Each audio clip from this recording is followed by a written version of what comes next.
of classical literature, dating from the Eastern Zhou dynasty, is 250 to 770, and including the classics, whose compilation is attributed to Confucius. Following are 5 classics in that compilation: the Book of Changes, the Manual of Divination based on 8 diagrams attributed to the mythical emperor Fu He. It is still used by adherents of folk religion. The second one is the classic of poetry, is made up of 305 poems. Number 3 is classic of history. It's a collection of documents and speeches alleged to have been written by rulers and officials of early Zhou period and before. It contains best examples of early Chinese poems.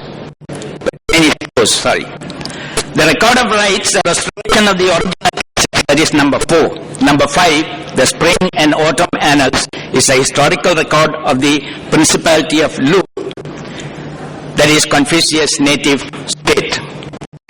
There were also important Daoist classics that were written in later periods, such as the Huainanzi, written by Liu Han in the 2nd century BC during the Han dynasty.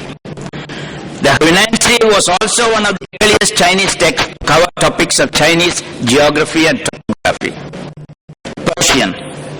Persian is an Iranian language within the Indo-Iranian branch of the Indo-European languages. It is widely spoken in Iran, Afghanistan, Tajikistan, Uzbekistan, and in Iraq, Bahrain and Oman. Persian literature spans 2.5 millennia, though much of the pre-Islamic material has been lost.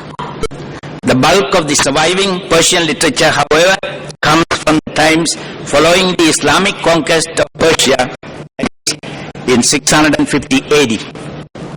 Persians wrote both in Persian and Arabic. Persian predominated in later literary circles. Persian poets such as Firdausi, Sadi, Hafiz, Rumi, and Omar Khayyam are well known in the world and have influenced the literature of many countries. Sanskrit. Classical Sanskrit is a standard register as laid out in the grammar of Panini around the 4th century BC. Its position in the cultures of South and Southeast Asia is akin to that of Latin and Greek in Europe, and it has significantly influenced most modern languages of the Indian subcontinent, particularly India and Nepal. The pre-classical form of Sanskrit is known as Vedic Sanskrit, with the language of the Rig Veda being the oldest and most archaic stage preserved. Its oldest core dating back to as early as 1500 BC. Classical Sanskrit literature is found to be in vogue when it comes to writing poetry and dance dramas. This form of classical literature in Sanskrit is a huge contribution in the field of literary knowledge. Sanskrit poetry is different from Vedic poetry. Sanskrit drama evolved as early as 2nd century BC. Shudraka, the great Sanskrit writer, wrote the earliest play in Sanskrit, Mrichakadika, around this time. The central theme of these dramas and plays used to be based on heroic tales of protagonists. The Natya Shastra, which was written by Bharata, literally means the science of theatre. Other famous dramatists are Kalidasa, Bhashya, Ashwagosha, etc. Classical Sanskrit poetry is a varied genre and has many forms of poetry in it. The most famous examples of epic poetry are Ramayana and Mahabharata, the two epics that are held in high reverence by Indians.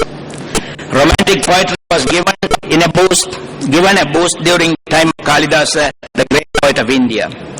Classical literature in Sanskrit is indeed a valuable treasure of Indian heritage. These are the 8 classical languages. Dr. Kalaingar feels that Arabic and Persian may not be considered classical languages in the sense in which Greek and Latin are classical languages. That's why yesterday when he was speaking, he said there are 6 classical languages in the world. That means he has omitted Persian and Arabic. Now we come to Tamil. Whether this language has eminence to be one of the world classical languages. The first most important thing I consider its antiquity and also the continuity. It may have antiquity. There are Greek, Latin, Hebrew. They had antiquity. But whether they had continuity is the question. Tamil is a unique language which may be compared or added with Chinese, which has antiquity and also continuity.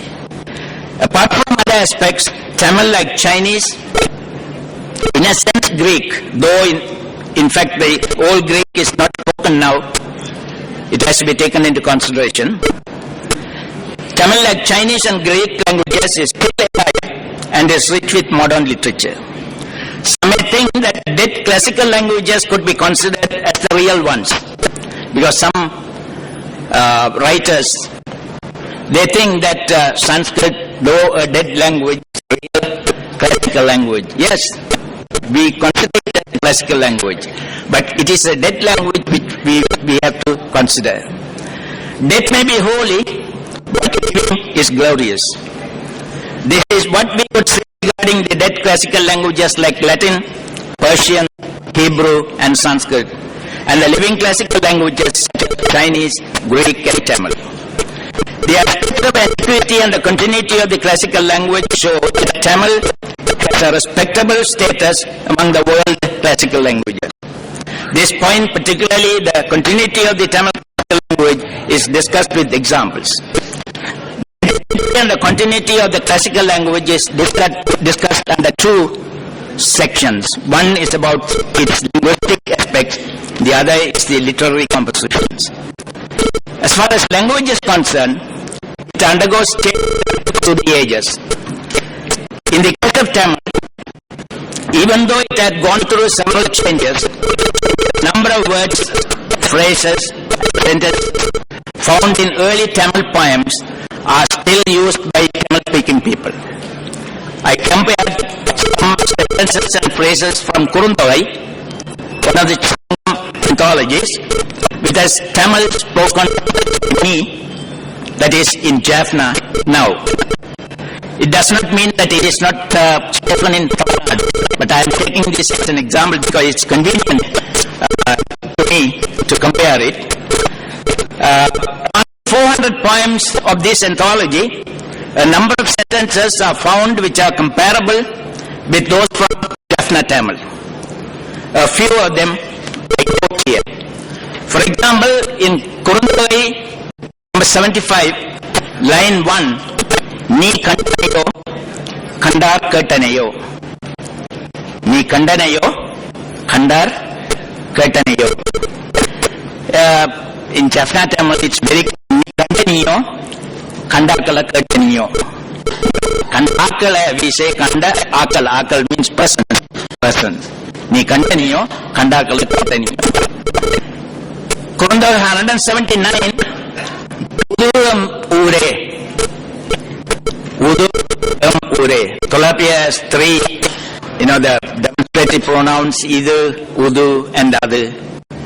Either we refer to a particular object, a person near to the speaker. Udu, near the ear